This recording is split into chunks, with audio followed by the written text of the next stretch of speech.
All right, Chairman, we are live streaming now. Thank you. I'd like to start by welcoming those members of the public and press who are watching the live stream of this meeting through the Council's YouTube page. As you will be aware, we are meeting virtually in line with government's guidance.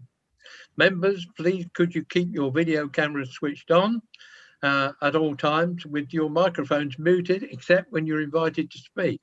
You can indicate your wish to speak by raising your virtual hand. When I invite you to speak, please unmute your microphone and make your comments or questions, and then mute yourself again. Should we encounter any technical problems, I will adjourn the meeting while this is addressed. If your connection fails during the meeting and you're unable to reconnect, one of the Democratic Services team will contact you. Finally, I would remind members that all virtual meetings are recorded. I understand that Councillor Allen can't get his camera on this morning, but we're going to proceed with that. And I think we've got permission to do that, Pepper. If now I could hand over to Ms. Turvey, who will do a roll call of members. Thank you, Chairman. Yes, so when I call your name, if you can just turn your mic on and confirm that you're here. So Councillor Holditch? I'm here. Thank you. Councillor Fitzgerald? Yes, present. Thank you. Councillor Allen? Yes, indeed, I am present, and I believe my camera is now working. Yes, you're fully up and running. Thank you. Councillor Ayres? Present. Thank you. Councillor Sereste? Present. Thank you. Councillor Farouk? Present. Thank you. Councillor Hiller? Yes, I'm here, Pippa. Thanks. Thank you very much. Councillor Seaton? Present. Thank you. Thank you. Councillor Walsh? Yes, I'm here. Thank you. And we have Councillor Bashir as well. Yes, present. Thank you. That's everyone present and correct, Chairman. So that way, there's no, absolutely no absentees. Declarations of interest. I think Councillor Heller and myself have an interest on the poll because it's been submitted by the Peterborough Investment Partnership, and we won't take part in the debate. Okay, if we can now move, please, petitions. There are no requests received for presence for any petitions today. So we go straight into item 4, which is the Regional Adoption Agency. Councillor Ayres. Thank you, Leader. Thank you. The report you have before you is seeking the agreement from Cabinet that Peterborough City Council enters into a partnership agreement with Cambridgeshire County Council in relation to the development of a regional adoption agency. The government has said that all local authorities must establish regional adoption arrangements by March the 31st, 2021. Cabinet agreed in principle to establishing a regional adoption agency in July 2018. The plan at this point was for the regional adoption agency to be delivered by a voluntary adoption agency on behalf of the two councils. A procurement exercise was undertaken, but no suitable bids were received. The DfE subsequently agreed that Peterborough City Council and Cambridgeshire County Council could continue to form a region for the purposes of developing a hosted regional adoption agency.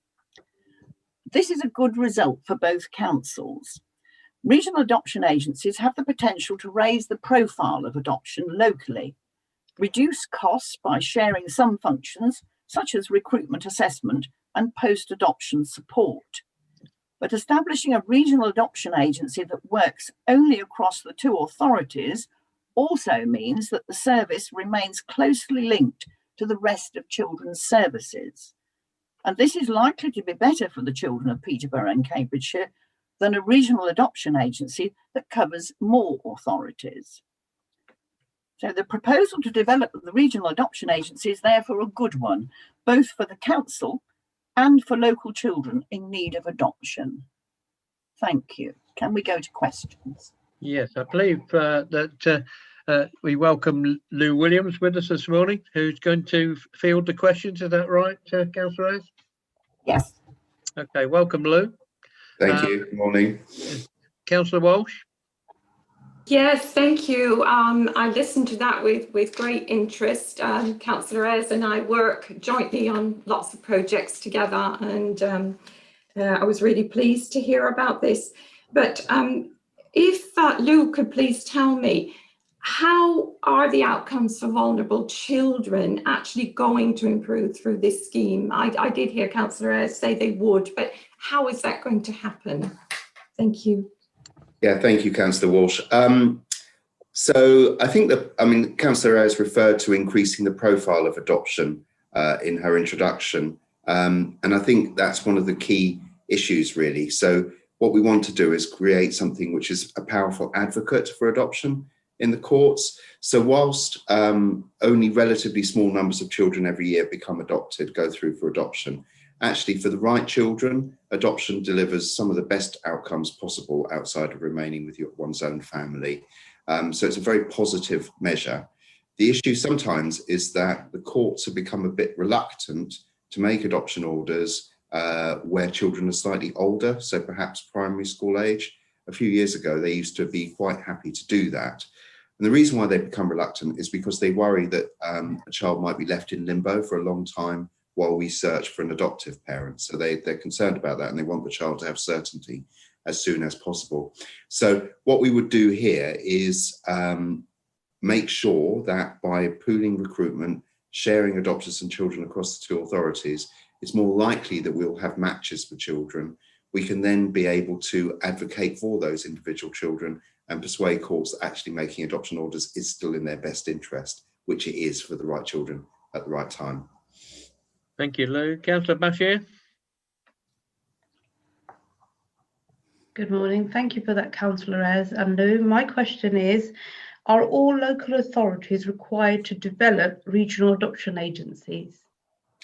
So the short answer is yes, we are. And as Councillor has said, by the beginning of March 2021, I think actually, as Councillor has also said, this is a really good result for Peterborough and Cambridgeshire, actually, because we will create this regional adoption agency that sits very well with the direction of travel in terms of aligning management roles and sharing services across the two authorities. But we keep it close to the two authorities as well. And again, as Councillor Ayres said in her introduction, it was always a worry for me that we might become part of a very large regional approach, and then we are just one or two authorities in maybe half a dozen. And there are all sorts of challenges about keeping that adoption service meeting the needs of our two local authorities in a much broader partnership. I think that would be more difficult. So we do have to create regional adoption agencies. It was really positive that the DfE agreed that we could form a region, because generally speaking, regions are seen as more than two authorities, but it absolutely fits with our delivery model. So I'm really pleased, actually. It's worked. It's a good result. Thank you, Lou. Councillor Heller. Thank you, Leader. Hi, Lou. I was just wondering how the proposed regional agency aligns with other developments in children's services. So I think it fits really well, and that's one of the reasons why I'm really pleased about the arrangement, to be honest. So alongside this, we're developing more and more shared approaches to delivering children's services where it makes sense. So, for example, in the recruitment and assessment of foster carers, as well now as in the recruitment and assessment of adopters. It makes sense to join those functions up because we can share the load, we can do things more effectively and more efficiently by bringing them together in that way. I think the other bit for me is that adoption and fostering actually very often in children's services, they're the parts that tend to get less focus. So they tend to sort of be a bit under the radar because everybody's worried about children and keeping them safe in the community. Once they're in care and with foster carers, there's a bit of a tendency perhaps sometimes to take your foot off the gas. And one of the real advantages for me about being able to do this in the way that we're proposing across Peterborough and Cambridgeshire is that we can also get into post an assistant director level appointment that has a strong focus on fostering and adoption. So we'll make sure that our fostering and adoption services kind of stay up to date and keep developing strongly. Thanks, Lou. Thank you. Councillor Seaton.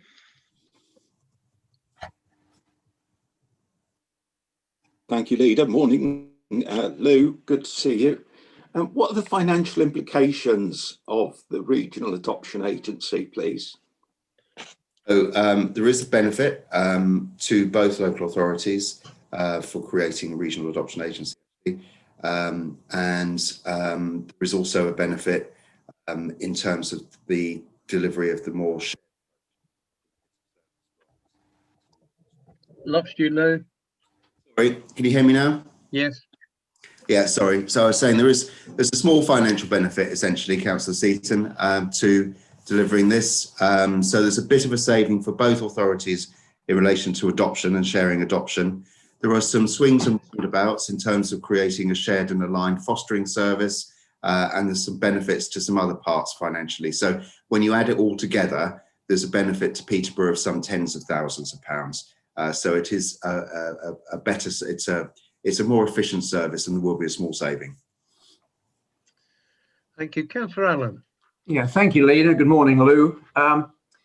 The agreement is for Cambridgeshire County Council to host adoption services on behalf of Peterborough City Council for 10 years. Now, a lot can happen in 10 years. Are there break clauses in the agreement? How are we taking that forward? A lot can certainly happen in 10 years. A lot's happened in the last year, hasn't it? So absolutely, yes. The first option, so we've written into the partnership agreement a formal requirement to review arrangements by the end of March 2022, just to make sure that we consciously tweak anything that we're not quite happy with before we move forward. But it's an arrangement between two local authorities. Actually, there is quite a lot of flexibility in terms of coming out of it, either if it's not working for either authority, law changes and we have to do something else, clearly, then we can come out of it there. We wanted to set it for 10 years, though, so that we don't have to keep coming back. If everything's working well, then it should just be allowed to run. I think that's been a good debate. Do you want to sum up, Councillor S?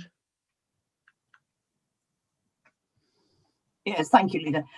Just to say that we are really very pleased about this, and it has been permitted that we can have this regional adoption agency between the two local councils, as it were, because many of our children anyway go either side of the border with Cambridgeshire County, just by going to school, etc. So the two counties are so aligned and have been aligned in children's services for a little while, in shared services. So yes, quite delighted about it. Okay, I take it, Councillor, as you're proposing the recommendation. Do I have a seconder?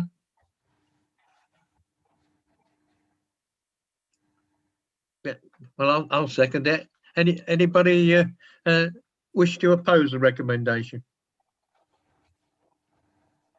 I don't see anybody, Ms. Sturvey, do you? No, no hands up. Thank you. I take that to be unanimous then. Okay, going to item 5 now. Yep. Financial Management Code of Arrangements with CITFA. Councillor C. Thank you, Leader. Yes, over to probably the most exciting part of this cabinet meeting, I'm sure. The CITFA Financial Management Code. This requires councils to demonstrate that they have processes in place to satisfy the principles of good financial management, which is an essential part of ensuring that public sector finances are sustainable. All local authorities must demonstrate full compliance in 21-22. The code introduces a framework of assurance, is built on existing successful practices, and sets explicit standards of financial management. It builds on existing CITFA codes and has been influenced by the current situation local authorities are operating in. Councils are expected to evidence how they're delivering to the code. Complying with the standards of the code is the collective responsibility of elected members, the Chief Financial Officer, and members of the Council's leadership team. The 7 detailed standards of the code are set out in Appendix A, and a key objective is the promotion of sustainability. Overall, the code is based on the 6 principles of good financial management, which are set out in Section 5. The Council's already undertaken significant work in delivering the standards of the code with our financial improvement programme and the additional work that's been required to substantiate the value for money opinion in the audit of the 1920 accounts. The Council must ensure there's a clear sense of value on what it's trying to achieve and ensure resources are effective in our delivery of economy, efficiency, effectiveness and equity. The Council will continue to review its current processes, procedures and governance arrangements to understand where it's already compliant with the new code and any areas where compliance can be enhanced. An initial detailed action plan will be included in our phase 2 medium-term financial strategy document. I would just add, our auditors have always confirmed we have good financial management. In fact, at last audit committee, I asked them a specific question. Have they seen any bad financial management? And they said no. And they also said, we are the most open and transparent authority they think they've ever worked with, which is just a fantastic confirmation of the way we approach these things. So Cabinet are asked to note the context of the SIPFA Financial Management Code and the proposed approach to reviewing and reporting on the Council's compliance to it. Thank you, Leader. Happy to take questions, or we have Peter Carpenter here as well to take them. Okay, thank you. I don't see the good works and what you've just been discussing, what the auditor says, ever getting reported, do you? But anyway, we'll move on. Councillor Ayres. Thank you, Leader. And Councillor Seaton, I hope you don't mind me asking this question, but I do wonder why we need yet another code of compliance, because I think we've already got some.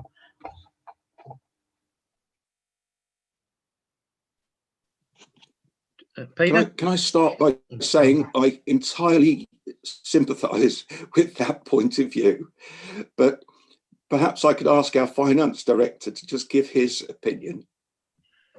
Thank you, Councillor Ayres, and I would agree to a point as well. I think what's happened over the past 2 years, and this started with the issues that audit firms found in the private sector and is now carried over into the local government sector with the COVID-19 issues going on at the moment, that there is a real issue in business at the moment with sustainability and how sustainability looks and feels.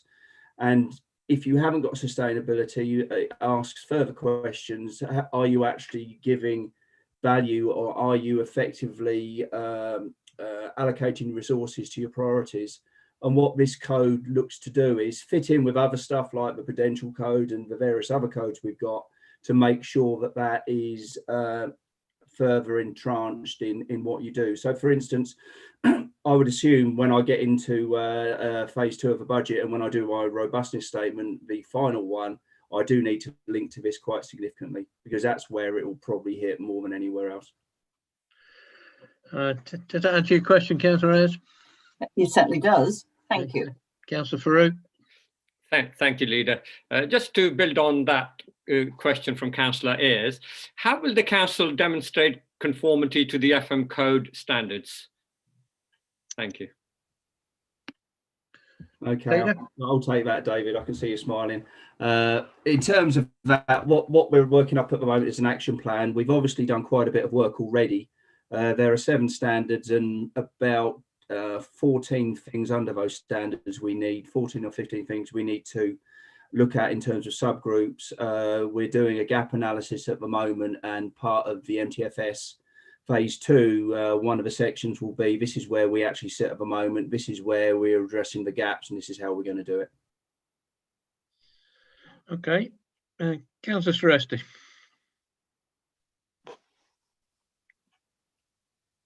Right, unmuted, Mr. Leader. Yeah, I mean, and where are we going to report this compliance? To whom, to where, to what bit of the council are we reporting this compliance code? Shall I kick off on that, Peter? So I think our view on current compliance will be in the phase 2 of the medium-term financial strategy. And we'll also set out there where we think there are any gaps.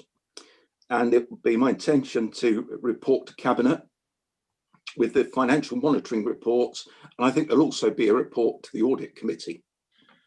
Thank you, Leader. Right, thank you. I've used sit for figures for absolute years, but sit for figures used to get a sheet coming out once a month so you could compare with each other, but they're only as good as the input that people put in. So I'm giving you an example.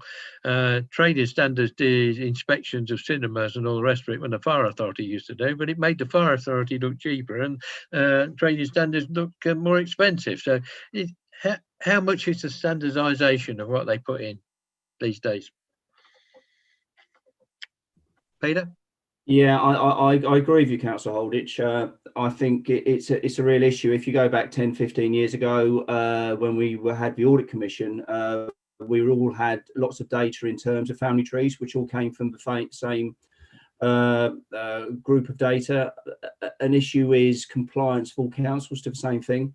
Now, one of the things of this code is to try and make sure that people are now doing things more in the same way. I think this is going to be helped to a degree by the fact that over the last 6 or 7 months, that because we've had to report things to MHCLG in quite a detailed way, they're starting, the government, to get people doing things the same way as across the sector. The issue is always going to be how people put support service across things, and I would suggest, I think we'll see over the next year more prescription on how we have to do that. Okay, thank you for that. I don't see any more hands up wishing to speak. There are no adjustments to the recommendations. They're set out on pages 7 to 14. Do I have a proposer? I take it, David, you're proposing it. Can I have a seconder, please? Somebody put their hand up? Yes. Okay, Councillor Ayres. All those in favour? Or those who wish to object, I should say. Then I don't see any objections. Mr. Turvey, do you? No virtual hands raised. Okay, thank you. We've now moved to item 6 then, medium-term financial strategy. Councillor Seaton. Thank you, Leader. Phase 1 of our medium-term financial strategy has now been out to consultation since its launch on Friday 16th of October. We've had some initial feedback from stakeholders, which is included in Appendix H, and I'll summarise that shortly. Yet again, we have nothing from Labour and the Liberal Democrats, who've refused to engage with the budget working group. I mean, we know Labour would support a 15% council tax increase. They lend directly to business and they want commercial property investment, but they refuse to provide any details or accept any challenge to their thinking, which is a real disappointment. I want to remind Cabinet of a number of key points I made when launching the budget for consultation. I said at the time that this is a critical period for local government. We've played a key role in responding to the pandemic. However, with that key role has come a changing landscape for all councils. Last March, and I've set this out before, we had an expected gap in 21-22 of 14 million. We had draft savings plans for almost 12 million and time to address the final £2 million gap. We were confident we could achieve sustainability, that thing that we've just been talking about, the SITFA code. Circumstances for all councils then changed. All councils were significantly affected by COVID. So far, the government has provided support to ensure that the impact on our council is 88% funded this year. However, COVID will have a long-term impact, affecting base budgets and making longer-term government support critical. The Fairer Funding Review, which was projected to help a council like Peterborough with growth and deprivation issues, will not happen for at least a further year. So the provisional settlement will just give councils a degree of clarity on support from the government for just next year. It is likely that councils will not know specific allocations until just before or after Christmas, and hence the final deficit that needs to be met. As I said earlier, our original projected gap next year was £2 million. COVID has increased that to 36 million. There were a number of items in the Chancellor's autumn statement suggesting that gap will be reduced. However, it's still my belief that further government support will be required. And let's be clear, this situation is entirely due to the pandemic. We're a well-run council, as was set out by our external auditor at the Cabinet meeting on the 16th November. However, we do have specific factors setting us apart. A fast-growing population with an increasing demand, increasingly complex demand for services. Low government funding in comparison to service need and population. Low unit costs and a low council tax base. Whilst low council tax is good for residents, it has meant low levels of usable reserves and a structural deficit. Year on year, this council has been able to successfully set a balanced budget. We've never been afraid to seek advice and challenge from external sources. Indeed, we've constantly challenged ourselves to be efficient and innovative, whilst ensuring services continue to meet the needs of our residents. But it's clear that structural deficit cannot continue. And that's why we're now in formal talks with MHCLG to allow them to fully understand our financial position in detail and to set out to them what Peterborough requires to be a viable council. I think moving swiftly into discussions with them was clearly the right thing to do, stating our case for funding to ensure that local services meet statutory and legal obligations, the council can meet the ongoing challenges of COVID, and our recovery plans are funded so we can build back better. It's clearly encouraging that they're working closely with us as we support our communities through the tough times caused by the pandemic. Finally, we need an early understanding of the level of support available, as that's crucial in defining the work we must do in bridging any final budget gaps for next year. To that end, we'll continue to work at pace with them.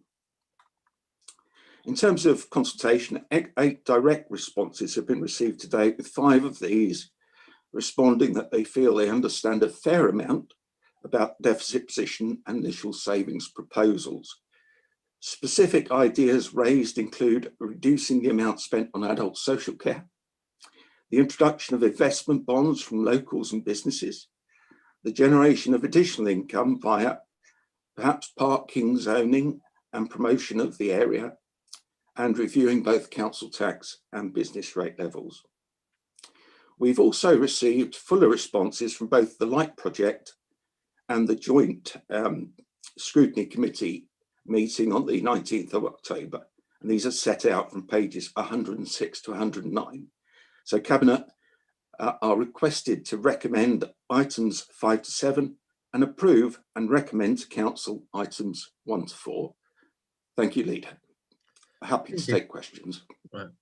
Mr. Carpenter, did you want to add anything to that? No, Leader, I'm happy to go straight to questions. Okay, Councillor Fitzgerald then. Thank you very much, Mr. Leader. So, David, I know you made reference to the absence of opposition parties, but notwithstanding that, I'd just like you to confirm, and I think I know the answer, but just for public record. So the outcome of the budget scrutiny at the committee there, were any alternatives offered by anybody else, by the way?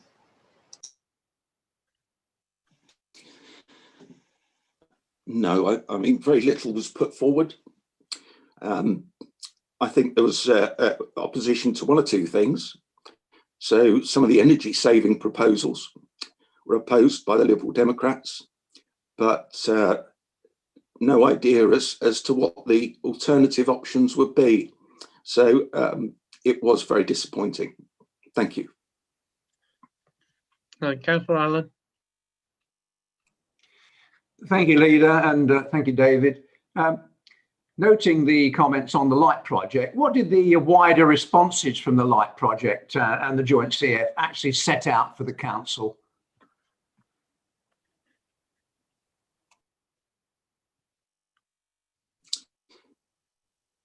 Sorry, Peter, would you like to respond to that one? Certainly, Councillor Seaton. The LIGHT project really set out their funding sources and how they link to the Council.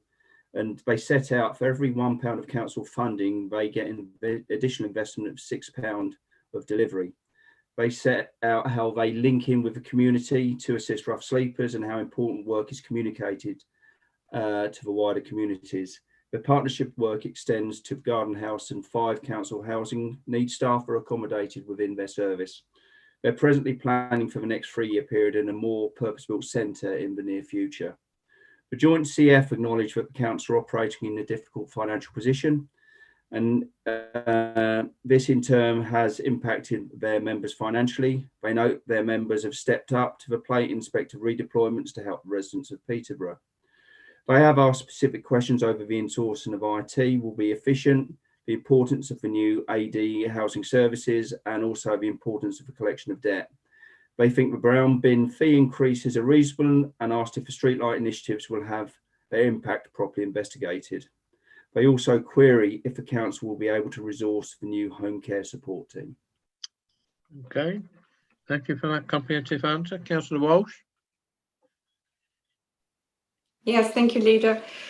Yes, I was very happy to hear about the close working relationship with MHCLG, and that discussions are ongoing. But do you have an idea when we might hear specifically if we're going to be successful in gaining the additional funds that we're seeking? Yes, thank you, Councillor Walsh. Yeah, I'm happy to take that, Leader. Our Section 151 officer who's with us today, Peter Carpenter, is in Finance Director to Finance Director conversations with his MHCLG counterparts. And we've supplied a really significant amount of information to substantiate the council's position. And I think it's a really robust case that I'm seeing. This will be independently validated in early December. Someone from the LGA has been appointed, an ex-finance director, to review what we've given.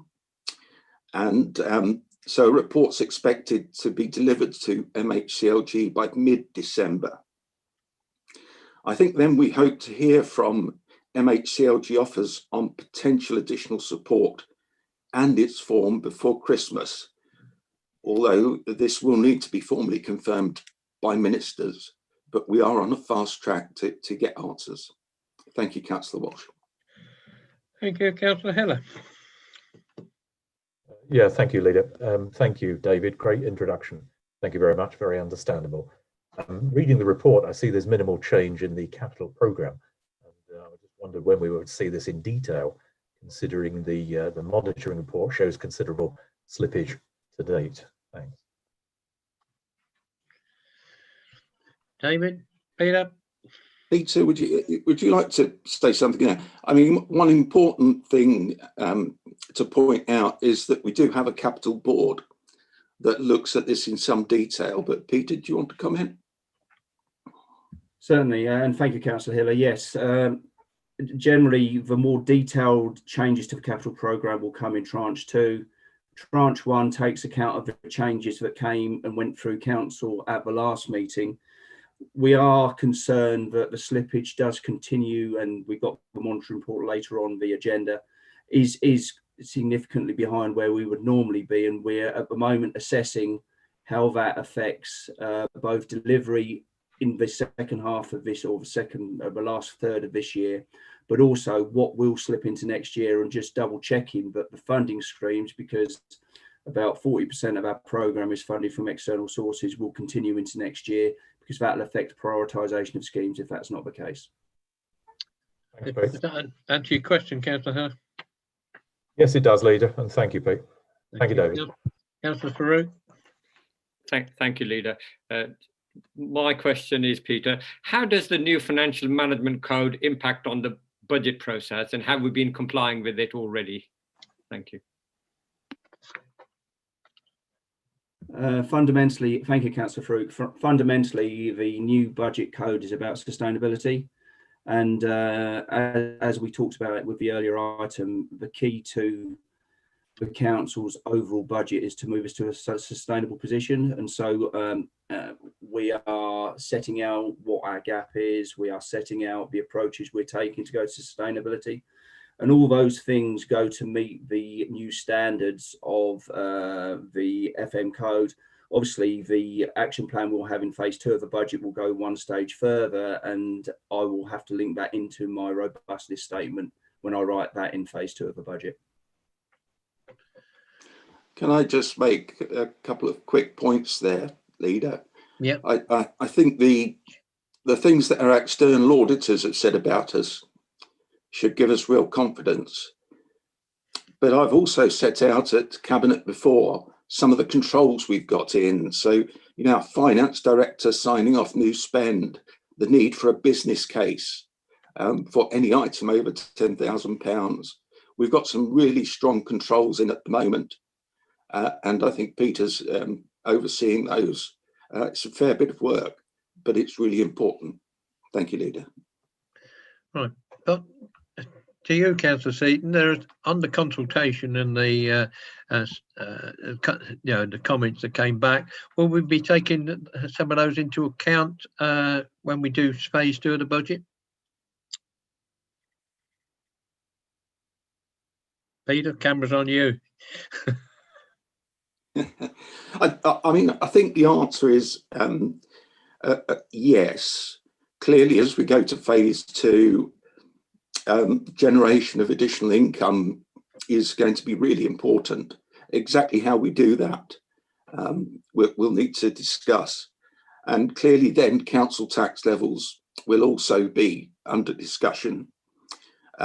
Business rates, currently a challenge for us, clearly, because given the financial situation that the country finds itself in. And I think that will be an interesting one for government, whether they provide further support to us to cover some of the gaps. They've given a commitment in the provisional settlement to partly do that, but will there be further help? Peter, did you want to add something? Yes, thank you, Councillor Seaton. I will. A couple of things. I was on 2 calls on Friday morning and afternoon with Alex Skinner, who's the Director of Finance for MHCLG, along with other municipal councils and then unitaries in the afternoon. And what Councillor Seaton says is right. There are, in particular, 2 areas where the government or MHCLG are looking for additional data from us to figure out how much they're going to give each council. One of those is they're going to extend the 75% reclaiming of income for another 3 months, but they're trying to figure out at the moment what base they do it on. And they're also going to give us money back for irrecoverable 2021 council tax and business rate losses. Again, the big debate on Friday afternoon with them was actually how they're going to measure that, because we generally chase business rate and council tax irrecoverable debt for at least 2 years, and they want us to give us some data for it in January. The other thing that came out of Friday, which is quite important, is they seem now very confident that they will be giving us the local government financial settlement sometime in the week of the 14th of December. Yes, excuse me if I laugh, but never mind. Very remiss of us, Mr. Carpenter, not to congratulate you on your appointment to the full-time thing, but rather an acting one. Thank you very much. I think the fact that you got the job against others reflects our confidence in your handling the difficult budget matters over the last few years. So congratulations and thank you. Okay, now Councillor Seaton did propose that we set out we propose the recommendations. I'm happy to second those. Do I have anybody objecting to the recommendations? Please show now. There are no hands raised, Chairman. All right, thank you, Mr. Irving.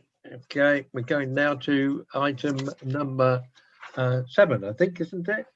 Yes. Councillor Allen. Thank you, Leader. Have a swimming time.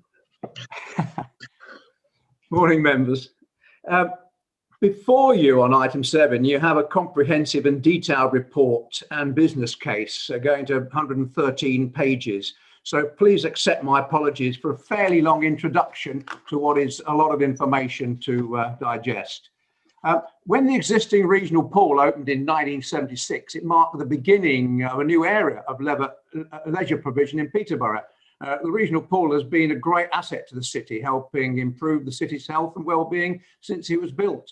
But time's moved on, the city has grown and changed, and so too has what people expect from a public leisure facility. Simply put, the regional pool does not meet current needs and demands. It's also in need of a substantial investment to keep it open over the next decade. It's reaching the end of its life as a leisure facility. The council is faced with a choice. Do we continue to invest in an ageing facility with only a short-term future, or take the opportunity to invest for the city's long-term future? The conclusion, the specialist sports and leisure consultants, is clear. Best value would be achieved by making that investment immediately rather than sinking further cost in sustaining an old, inefficient and suboptimal facility. The proposal by PIP, Peterborough Investment Partnership, is to build a new centre on Pleasure Fair Meadows car park. It's therefore timely and allows the council to secure the future of its city centre leisure facility. Its site is allocated for development in the council's adopted local plan, as much of the South Bank has been. The council has worked both directly and through partners over the last decade on major regeneration of the South Bank area, through the Vista housing development firstly, and more recently with the landmark Fletton Keys scheme. The city has seen this area transformed into a vibrant modern place to live and work. The development of Pleasure Fair Meadows is logical next step in this regeneration and will only enhance the area and the wider city centre, both now and as the university campus and embankment master plan come forward. The reports before you show the specification and facility mix PIP has suggested in providing. It's informed by external specialist advisors who have assessed in detail the needs and demands of the city. And this has informed what the facility should provide. Excuse me, glass of water, froggy throat. The new facility would provide, amongst other things, more main pool space with 8 instead of the current 6 25-metre lanes, a larger teaching pool, a new leisure water space with water features and a toddler splash area, a gym nearly double the size of the existing regional pool facility at 175 stations, a new forecourt sports hall, exercise and yoga studios and cafe facilities. Members will note it remains a 25-metre pool rather than a 50-metre pool. Simply put, the increase in costs for this, likely in the range of 6 to 8 million, and the limited likely increase in revenue means it would significantly financially worsen the performance of the facility. Important, to create a mix that balances as far as possible costs and income at a time of fiscal constraint. This is a key consideration. Similar considerations affect provision of a diving pool. Not including a diving pool has been based on an understanding of local demand and the experience of demand at swimming pools across the country by specialist advisors. The lack of an established diving club in the city, despite the presence of a very successful swimming club, reflects the low demand. The consultants have commented that diving pools are now only typically included in new leisure facility developments if they are intended as an elite competition venue or there is a strong established local club. Where they do exist, the existing facility and other elite competition venues, they are often underutilised. They also add significantly to capital costs, so that's very important, and the revenue costs due to the additional pool hall space and significant additional deep water volume, which requires heating and treating, etc. and they generate a very limited additional income in return. Members will be aware that questions have previously been raised as to whether the Lido might be repurposed to incorporate the new facilities I've described. There is a significant analysis of this in Appendix 1, Section 2, which highlights this would be complex and fraught with risks. However, securing the Lido's long-term future is important for the city and the council. Delivering at best marginal cost savings, increasing development and cost risks, sacrificing green space and having substantial negative impact on the core listed facility means that it's clear that such co-location and structural change is not the way to do it. And to sum up before my voice goes, at a time when providing for health and well-being has never been more important, when a healthier, more active population is likely to reduce pressures on the NHS and on adult social care budgets, committing to the acquisition of such an important asset for the city demonstrates the council's commitment and vision in this area. And I therefore commend the report and its recommendations to this cabinet accordingly. I'm happy to take questions, and Steve Cox, as Director of Place and Economy, is here to support. Thank you. Did you want to add anything to that, Steve Cox? No, thank you, Chair. I think Councillor Allen covered all the key points. Thank you. I'd have to call you Steve 1 and Steve 2, won't I, at the moment? Who's 1 and 2? Which one do you want to be? Yeah, Councillor Wall. Yes, thank you, Leader.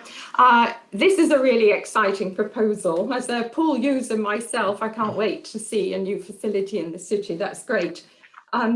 But my concern is around the hydrotherapy pool facility, which we currently have in the city. And I'm seeing that this report discounts actually constructing a hydrotherapy pool on that site. However, I am aware of the many benefits to the health of vulnerable people with mobility issues, and I have actually seen and spent time at the Dogsthorpe facility. So I think it cannot be disputed that there's a huge benefit to the health of the users. Now, I did a little research while I was taking a particular interest in the hydrotherapy pool, and I saw that in Cambridge, there is a facility. However, it is funded through their health bodies. And I am wondering whether at this point, there isn't an opportunity for us now to engage in discussions with partners such as our health bodies to see whether they couldn't help us actually look at a scheme where we could incorporate something within this site. And if not within the site, at least find a way to secure the long-term future of the hydrotherapy pool facility. Could that be looked at as part of this whole scheme and examine? I mean, I understand the budget, I understand we just don't have money to chuck at things, but there could be ways and means of doing this, particularly with a partnership as I've suggested. So thank you. Thank you, Councillor Walsh, and that's a very good question, and I would straight away say I am very supportive of providing hydrotherapy facilities in Peterborough. It's interesting to note, and your point about the health authority connection, Adam Brooks do have hydrotherapy at the hospital in Cambridge, and yet our health authority decided not to support it. So you're absolutely right, replacing the hydrotherapy pool is not part of the mix we're proposing, but the council does intend to review the hydrotherapy provision and determine the best option for the future, including reviewing whether any replacement facility would be best provided at the existing location or an alternative location, and what the financial implications are. Thank you, Councillor Allen. Councillor Ayres.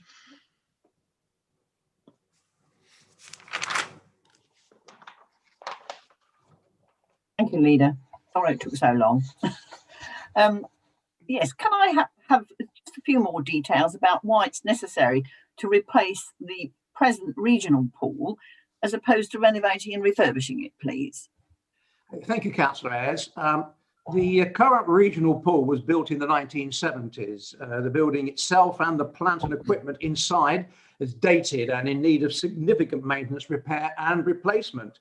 The market for swimming and leisure has changed significantly since the 1970s, with much more active competition from private sector gyms and leisure centres. Any new public pool facility needs to have an offer that can compete more effectively and deliver higher standards of customer service. Renovating the existing pool would also inevitably mean the facility would need to close for a period of perhaps 18 months, which would leave the city without a public pool during that time. The construction of a new pool offers the opportunity to develop facilities that are fit for purpose and deliver a more closely aligned facility to modern customer expectations. The delivery of a more environmentally efficient building will also enable the council to reduce the energy costs associated with heating and operating a swimming pool, reducing our carbon emissions. On a positive note, the existing regional pool may have scope to be repurposed for use for the city's new university campus as it expands in the coming year. So maybe not is all lost for that particular building. Can I just say, I have been advised that as I declared an interest, I shouldn't continue to chair this meeting. So Councillor Fitzgerald, as my deputy, can I hand over to you to chair the rest of the meeting? The next question is from Councillor Seresti, while you get ready. Okay.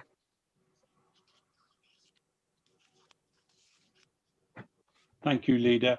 I just wanted to make the point that I actually think that the same health organisation that funds Addenbrooke's is the same health organisation that also funds health activities in Peterborough. So actually there may not be an argument to say this is not worth doing because for whatever reason, because if they're funding it in one place, the question needs to be, why are you not funding it somewhere else? You're absolutely right, Councillor Seresti. And if the argument is, well, people can travel to the facility at Addenbrooke's, that would be a poor response because these are vulnerable people with mobility issues. So it's certainly worth us taking that issue up. Oh, thank you, Marco. I just had to find the right questions. So I believe Councillor Seaton has a question next.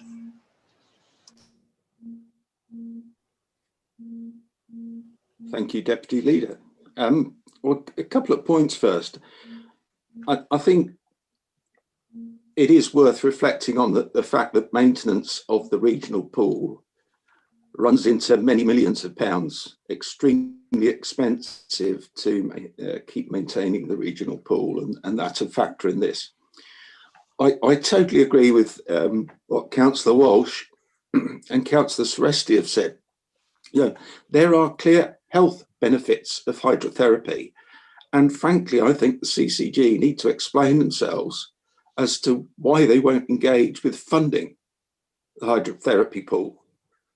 Yeah, that really needs to be pushed. What we're taking today is a really important step, and we do need to get the facility right for residents of this city. That's vital. But perhaps I could ask Steve Cox, why use the PIP for this purpose? Why not put the proposals to develop and build the facility to the open market? Thank you. Thank you, Councillor Seaton. I think you'll see from the covering paper and the feasibility study that the location that has been identified as the optimal location is the Pleasure Fair car park for all the reasons that Councillor Allen has set out in terms of the regeneration potential, but also its location in continuing to see the growth of the city centre. PIP own the site, which does therefore make it easier for us to work with and bring the site forward for a swimming pool. I think it's also important to say that PIP will take the lead on preparing the planning, the development. They will manage the project if members agree to this.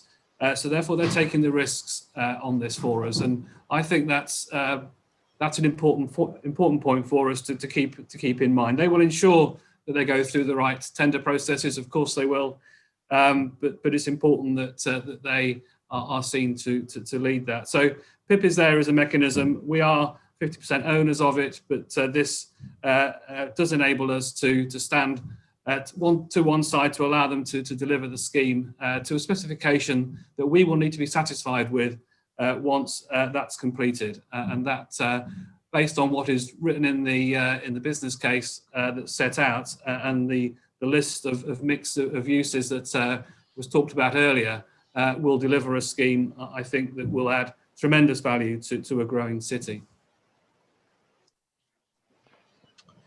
Okay, thank you. Members, now if there are any other questions, raise your hand because I can't see any at the moment. Marco, do you have a second question? I'm being indicated that you might have, although I don't have note of it on my list here, but just if you want to confirm one way or the other. No, it was, my hand was up. Perhaps the hand has not come down, but all I can say is that, you know, I'm delighted that we're going to build the new pool with a bit of luck. And it's absolutely the right thing to do. And having worked in the health service for so many years, I understand the tremendous health benefits that come from a pool. And also, hopefully, one day we'll include the hydrotherapy pool in the project as well. Okay, David Seaton, you want to? Have you got something to follow up?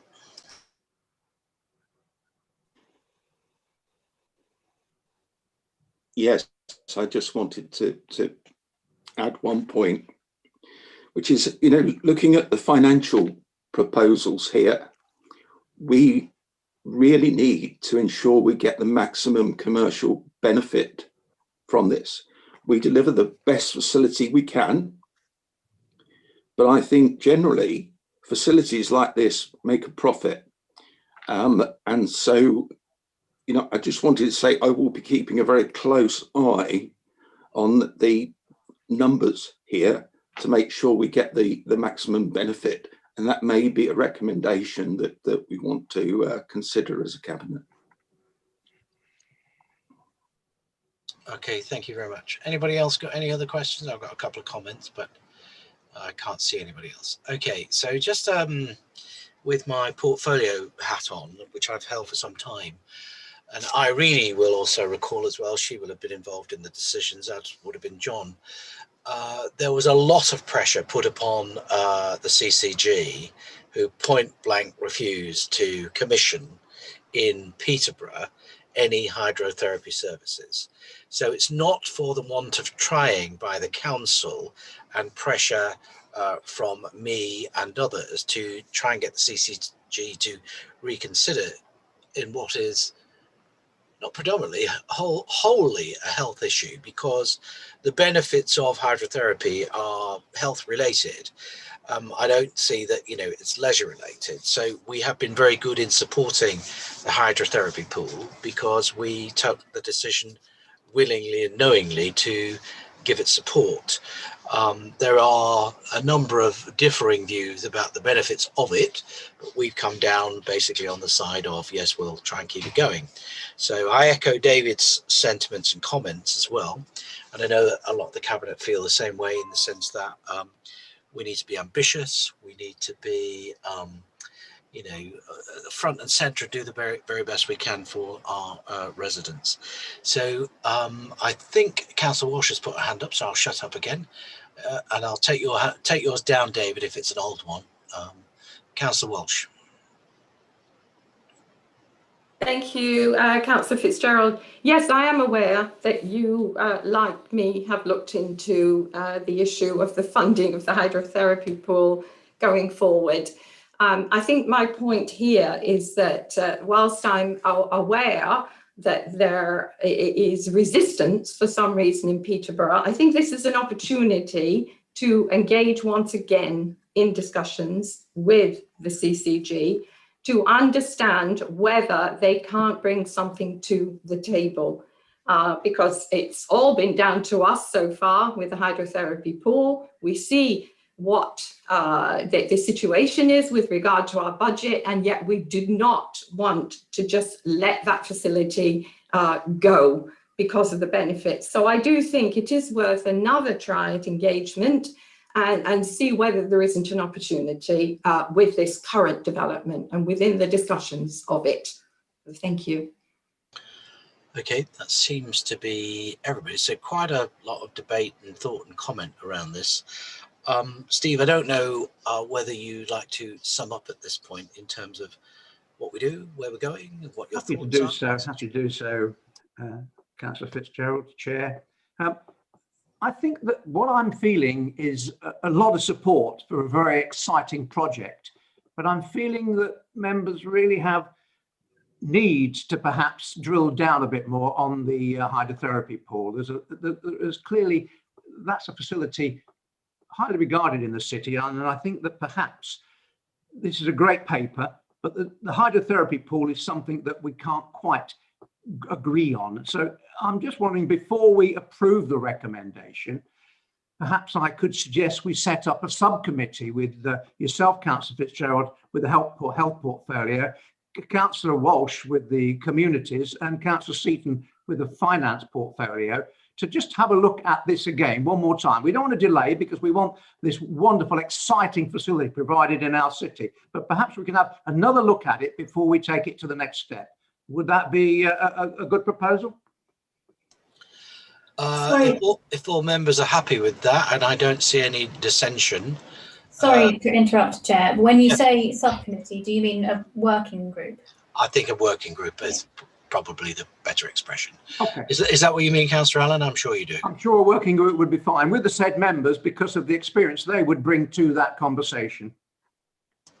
Okay, if everybody's happy with that. David, do you have a question? Or oh no, he's gone again.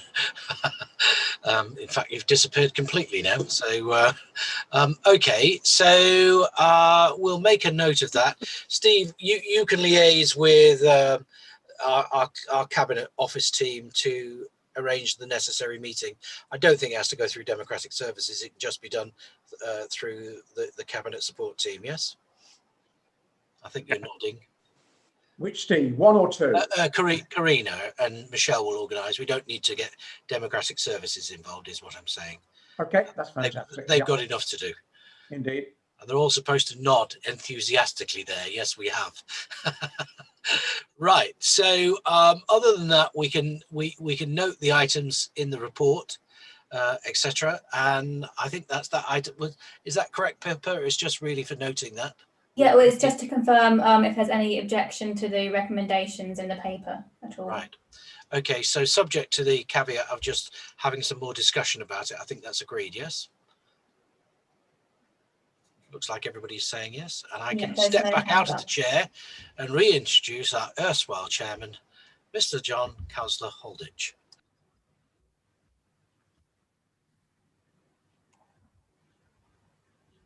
I thought you'd gone off for a tea break. No. But it seems strange, like being in the doctor's or the dentist, isn't it? Waiting in a waiting room. Yeah. Okay. Can I ask, or am I allowed to know what any decisions were taken on the last item, please? So it was to approve it, John, with the caveat that we will have a working group consisting of Councillor Allen, myself, Councillor Seaton, and Councillor Walsh, just to delve further into the detail to try and make sure we're doing the very best that we can within the resources we have and make sure we're taking the right decisions going forward. I think that's an excellent solution. So thank you very much. Now I'm going to go into the budget control report, item 8. Back to you, Councillor Seaton. Have you had a rest in the meantime, like me? Yes, cup of coffee. And thank you, Leader. I've brought reports to Cabinet since May that set out the implications of coronavirus. And we continue to track this on a weekly basis with updates by all councils in Cambridgeshire to the Gold Group and MPs. This is the first time we're reporting on both COVID and the council's overall financial position over the same time period to the end of October. Our COVID pressures remain unchanged at 38.1 million. So with 18.8 million of direct funding from government and 14.9 million of ring-fenced funding, we have a net pressure of 4.4 million. So we're 88% funded.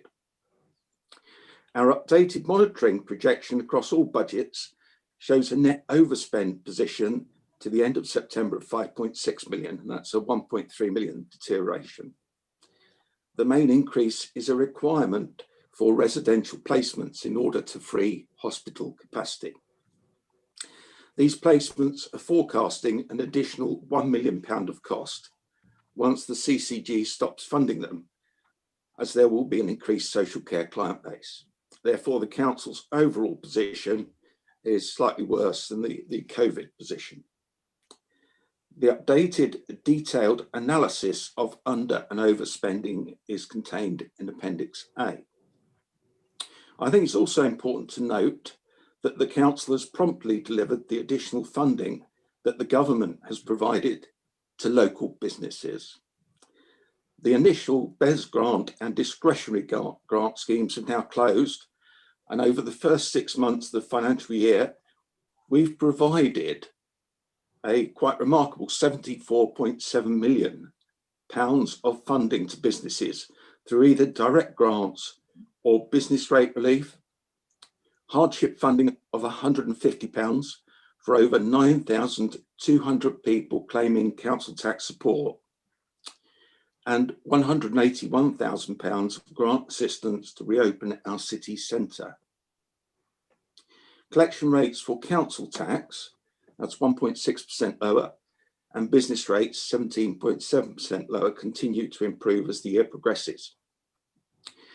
We're now paying out the following grants directly to either businesses or individuals following the Prime Minister's announcements on the 31st of October. So firstly, test and trace payments of £500 to individual residents who have to isolate and lose income. Local restrictions support grants to businesses closed due to the lockdown period, that's 2.8 million in total. Business support bracket additional restrictions grant, close bracket, and we're preparing a discretionary scheme with £4 million of funding to enable the council to support businesses over the coming months more broadly, and we're hoping to finalise that in the next few days. In addition to the above, the council has received £1.6 million of Contain Outbreak Management Fund additional grant. I wonder who comes up with these titles. And £0.7 million to support families and the most vulnerable over the winter. And I think that latter point is really important. It will obviously use the hub to deliver support. That's been in place since the start of the pandemic, and really critical that we continue to support families, we feed children, all those really vital items. The appendix also contains the present capital programme position.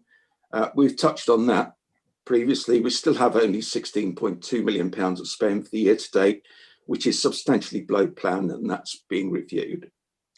Reserve levels project £1.1 million of usable and a general fund balance of £6 million at the end of March 2021. So Cabinet are asked to note the recommendations in this report, especially the requirement to continue to lobby for additional funding to minimise the effects of the pandemic on Peterborough. Thank you very much, Leader. Happy to take questions. Thank you, members. Councillor Bashir, I think you've got a question.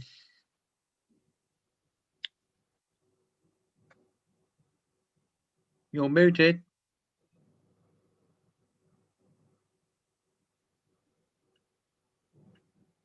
Councillor Bashir, are you there?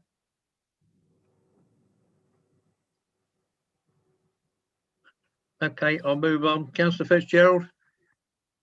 Yeah, okay, thanks. I think, yeah, Shazia is there. She's just on mute, I think, John. Just a query really on council tax and business rates. How successful have we been at following up those that are unpaid? I don't know if it's a question for Peter or for David. I imagine Peter has the precise detail down to the penny. Do you want to take that, Peter? Certainly will. Thank you, Councillor Seaton. Thank you, Councillor Fitzgerald.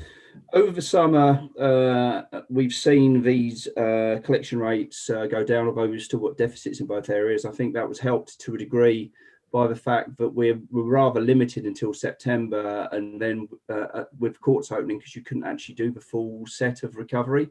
And like most other councils, we sent out soft reminders towards the end of August, September, and have now had 2 processes through the courts recently. We're seeing things go down. It's a help in this financial year, the fact that the furlough scheme had been extended for another 5 months to the end of March, because we were expecting probably more on council tax support at the end of October when the existing scheme fell out.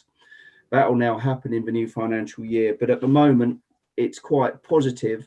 We are obviously, if people are in difficulty, we have different ways of allowing people to pay, and if people do have those issues, they can get in contact with us through Mark Sanders' team for various ways of paying over a further period. Can I just add there, when we say Mark Sanders' team, that's obviously our customer services operation on the council.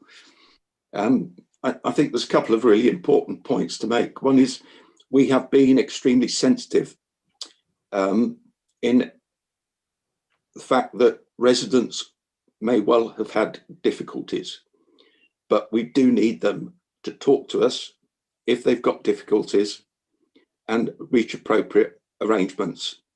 We've always had staff available, for example, at court, to ensure that if people want to reach those arrangements and not go to court, absolutely, we will always discuss that with them. So it's really important that residents keep in touch with us if they have any problems.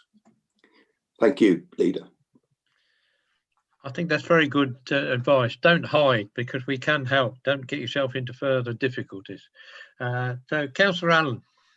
Yeah, thank you, Leader, and thank you, David. Do we expect any changes in the financial position if we move into the vaccination phase of COVID precautions?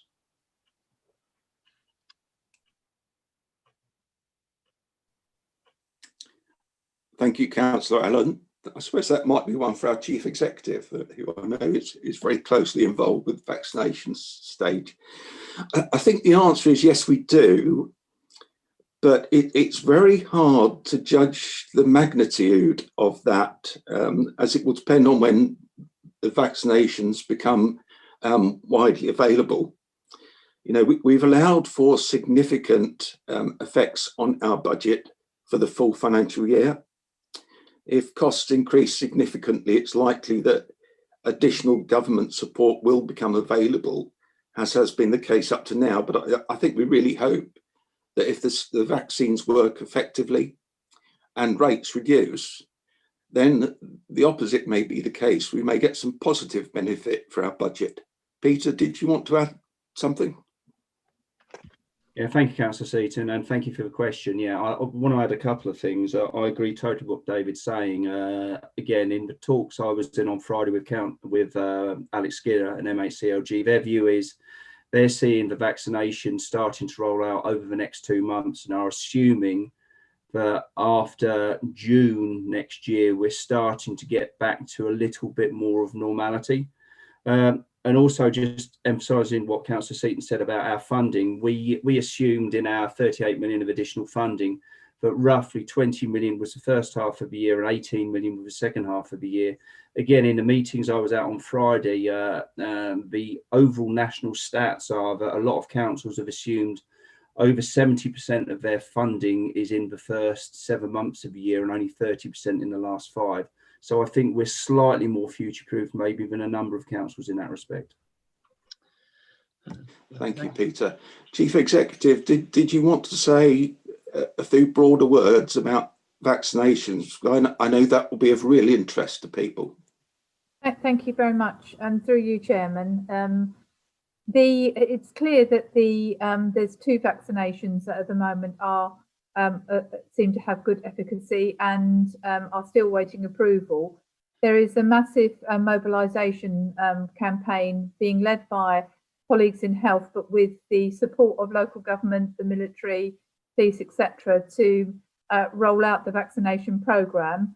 It is anticipated that it will start rolling out in December through into January, February, March and April. And I was interested to hear Mr. Carpenter say that the MHCLG colleagues are looking to June as being the time when things may be coming back to normal. There have been various times given for that, Easter, but whatever, there is clearly a lot of work being done to get the programme rolled out as quickly as possible, and with our involvement to make sure that the most vulnerable get vaccinated and we make sure that the vaccination reaches all people in our local communities. So, as I say, a massive logistical exercise, but one which is being taken seriously and one which we are heavily involved in. And obviously we'll keep you briefed on the rollout as we learn more about the approval of the vaccinations and the actual programme for rollout. Thank you, Chairman. I think this is a great opportunity while people are listening to say to let people know that you do need a flu jab before you can have the other jab, and a decent gap in between. Is that not right? I think Liz might want to come in on that because she's got the up-to-date knowledge on that. Yes, I think the message is more that if you've had your flu jab, you then need to wait a certain number of days before you have your COVID jab. So everyone's being encouraged to get their flu jab as quickly as possible so that doesn't interfere in any way with the COVID jab rollout. It's not an absolute policy that you have to have that you can't have your COVID jab if you haven't had a flu jab, but it's that everyone's being encouraged to get their flu jabs now. And I would really encourage that as Director of Public Health, because flu has its own health risks and flu and COVID together can be more risky. So everyone who's able to get a flu jab is encouraged to get it now. And that means that there won't be any issues with having to wait for a number of days before your COVID jab. If you get your flu jab too late. Right, Councillor Heller. Yeah, thank you, Leader. When we hopefully come out of the present situation, David or Pete, do we think we'll see the delivery of the red savings items or the income that's presently not delivering at budgeted levels in 2021?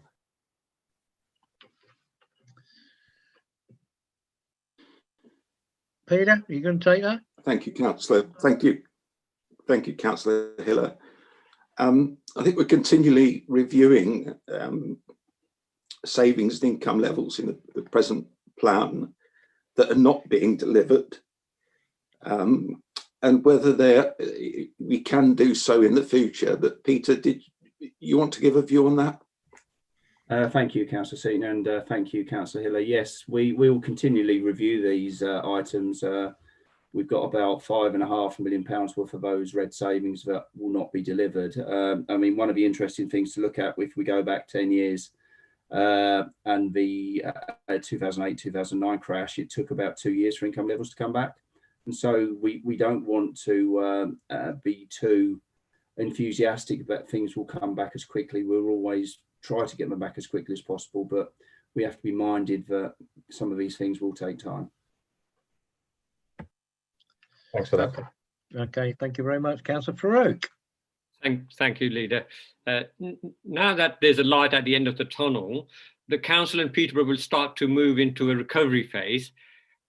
How will that be funded? Do we have enough funding available for that to get that project kick-started? Who's going to take that? Sorry, Leader, my mute is just a little bit slow. Peter, would you like to kick that off? Amanda might want to say a few things as well.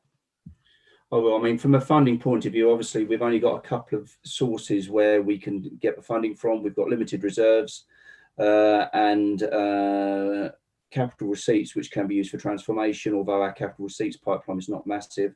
One of the things I am talking to MHCLG about is actually looking at the present deficit due to COVID in 2021, and if there are any ways to actually get further support for that. any support for that will obviously increase our reserves and give us more money to actually invest in the recovery and transformation that will be needed over the next year. All right, thank you for that. Shall we ask them if you want to add anything? Yes, thank you very much, Chair. I was just going to add to that as well that we won't be returning to the way we were before this crisis. So a lot of our budget preparation for the future, in any case, includes our future-looking plans. So there will be some new recovery initiatives that we'll have to look at funding for, but actually we are thinking about a new model for this council anyway as part of the budget that you see here. Thank you for that. I don't have any other councillors wishing to come in on this. Can I suggest then we note the report, which is you're asked to do? Are you happy to note it? If you're not, please show. Okay, looks like that's noted, Ms. Turvey. Thank you. What should include doing the agenda? I don't think there's any petitions or anything, Pippa, is there? No, that's the answer. No. Can I just clarify something while we're in public session? I understand whilst I was in the waiting room that you took a decision that you asked Karina, my PA, to set up whatever meeting you wanted to have. I think if you do it that way, you're going to exclude yourself from officers. Can I suggest you look at and with your officers the best way of doing that, so you can get full participation, and perhaps call a special meeting of your committee, a subcommittee of the cabinet, Councillor Fitzgerald, so you could discuss it. Then you can have full officer participation. If you do it, you'll just have a private meeting, the way you set it up. Sure. I mean, I'm happy to do it any way that's practical. So the cabinet shareholders subcommittee, we could call a meeting of, or if but that has some implications in terms of time, John. But yeah, I mean, we could still do it the other way, but liaise with whatever officers we feel need to attend. I'm relaxed either way. Is Steve got? If it comes through that, yeah, great. Can we have a chat offline then, perhaps about? Yeah, you need to do it officially if you're going to get officer participation. Sure. Okay. Yeah, that's fine. We can work out that detail offline, I think. Okay. Right. Thank you, members. Mr. Turvey, I think that concludes today's business. Are you happy with that? Yep, that's right. Happy to. Thank you, members. Thank you for your attendance. Enjoy the rest of your day.